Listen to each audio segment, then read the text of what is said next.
दिखाई देता है। तो अच्छा करना बुरा करना ये आपके हाथों में है। अंधविश्वास को किस तरह से दूर भगाना है, ये सिर्फ आप भगा सकते हो, सिर्फ आप भगा सकते हो। और मन का चंचल होना, इस बारे में आप चिंता करना छोड़ दो कि मन मेरा चंचल है, कैसे एकाग्र करूं। तो महाराज एकाग्र करने की जरूरत ही नहीं है, एकाग्र करने की चिंता नहीं है। मन को एकाग्र करने का प्रयास कदापि न करो, क्योंकि ये तुम्हारे बस की बात नहीं है, ये बस की बात नहीं। योगी अपने मन को योगी अपने मन को एकाग्र कर पाता है।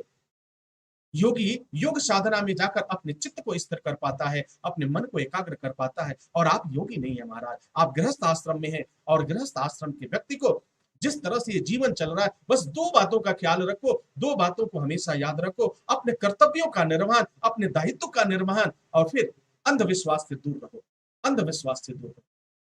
क्योंकि भगवान ने बुद्धि और विवेक दो शब्द दिया है। बुद्धि और विवेक, बुद्धि क्या कहता है? बुद्धि ये कहता है कि देखो, समझो। और विवेक कहता है निर्णय।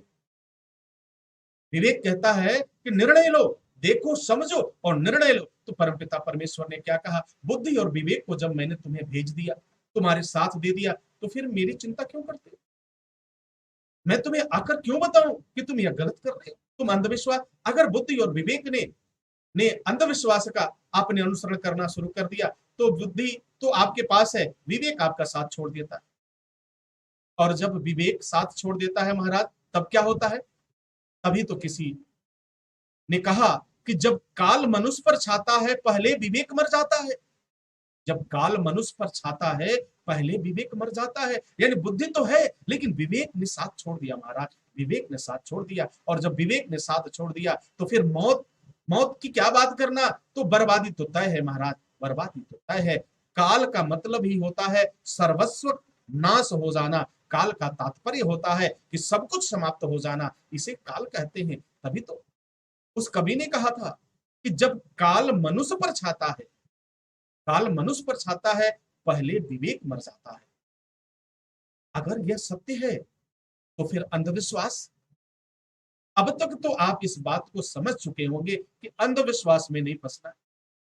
और तो और महाराज, एक अंधविश्वास की और मैं बात कर, एक महाराज ने क्या कहा? एक महाराज ने कहा जीवन में कोई पढ़ाई मत करो, जीवन में कुछ पढ़ाई करने की आवश्यकता नहीं है आपको। हाँ, कोई पढ़ाई करने की आवश्यकता नहीं है। किस चीज की आवश्यकता है? बस एक काम करना। क्या करना है महाराज? एक बेलपत्र ले लेना, और उस बेलपत्र पे महाराज क्या करना कि उस पे शहद लगा देना, उस पे जो है घी लगा देना, उस पे दही लगा देना, उस पे चीनी रखना, उस पे गुड़ रखना। क्या करना है महाराज? हाँ, मैंने बेलपत्र ले लिया, क्या किया महाराज? उस पे शहद लगा दिया। और तो और महाराज, एक बात का ख्याल रखना, ये अंधविश्वास बता रहा हूं आपको, भूलना नहीं इस बात को। और तो और पत्ते का ध्यान रखना कि उसमें कोई निशान न पड़ा हो बेलपत्र में। ठीक है महाराज, वो भी देख लिया। और लेकर क्या किया? सबसे पहले शहद लगाया, फिर क्या करना है महाराज? दही लगाना है महाराज, और क्या करना है? इसके बाद दूध, उसके बाद क्या करना है? चीनी, उसके बाद क्या? गुड़। अब क्या करें महाराज? अब उसको लेकर किसी शिवालय में चले जाओ। कहाँ चले जाओ महाराज? किसी शिवालय में चले जाओ और शिवलिंग पर ले जाकर के उसे चिपका दो, भगवान के सिर पे चिपका दो, शिवलिंग पर चिपका दो।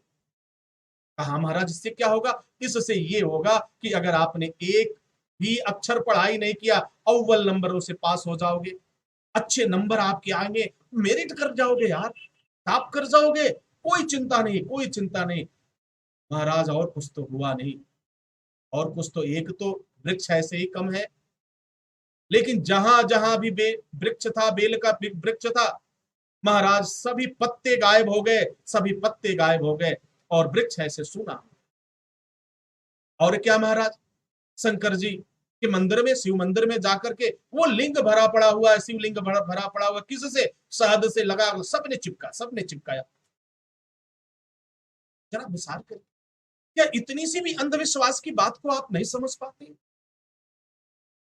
अगर इसी शिवलिंग पर बेलपत्र और शहद चिपकाने से महाराज कोई पास हो जाता, तो फिर भगवान श्री कृष्ण को सांदीपनि मुनि के आश्रम में जाने की क्या आवश्यकता?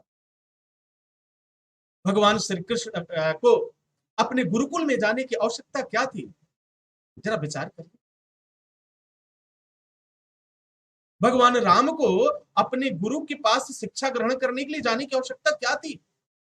हनुमान जी महाराज सूर्य के पास शिक्षा लेने के लिए क्यों गए? पांडव दुर्योधन ये क्यों गए?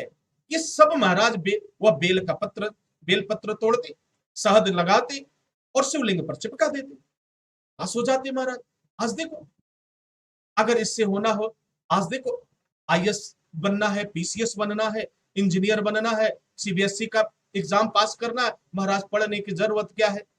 पढ़ने की जरूरत क्या है? बेलपत्र तोड़ो, शहद लगाओ, दही लगाओ, शिवलिंग पर चिपकाओ, पास हो जाओगे महाराज, पास हो जाओगे। फिर कोई चिंता की आवश्यकता नहीं, कोई परेशानी की बात। महाराज ये अंधविश्वास है। ये कब कब निकलोगे अंधविश्वास से? हमारा हिंदू धर्म कभी ये नहीं सिखाता, हमारा सनातन कभी ये नहीं सिखाता। किस शास्त्र और किस पुराण में लिखा है, किस वेद में लिखा है? हमने तो शास्त्र को पढ़ा, हमने पुराणों को पढ़ा, हमने वेदों को पढ़ा, कहीं हमें नहीं मिला, कहीं नहीं मिला महाराज कि जाकर के एक बेलपत्र लेना और उस पे शहद लगाना, उसे चिपका देना, पास हो जाओगे महाराज। क्या ये इतना बेवकूफ बनाने वाली बात? और वो बेवकूफ बनाते हैं, आप महाराज बेवकूफ बन जाते हैं। तो बेवकूफ बनाने, आज नहीं तो कल उनका तो धंधा चल रहा है, उनका तो धंधा चल रहा है महाराज, वो धंधा चल रहा है। और हमारे धर्म को ऐसे लोगों ने इस तरह से बार बार चोट पहुंचाई है, सनातन परंपरा को हमारे कलंकित करने का कार्य करते हैं ऐसे लोग। तो मैंने शुरू में भी बताया और अब भी बता रहा हूं, क्योंकि आज की इस कथा पावन वेला जो है, आज की पूरी कथा अंधविश्वास के नाम ही समर्पित है। मैं आप सबको इस कथा का प्रसार करो, और कोई समझ में नहीं आता है तो मेरे इस सत्संग को उनको सुनाओ, उनको सत्संग को बताओ। अगर आपकी बात पर भरोसा नहीं करते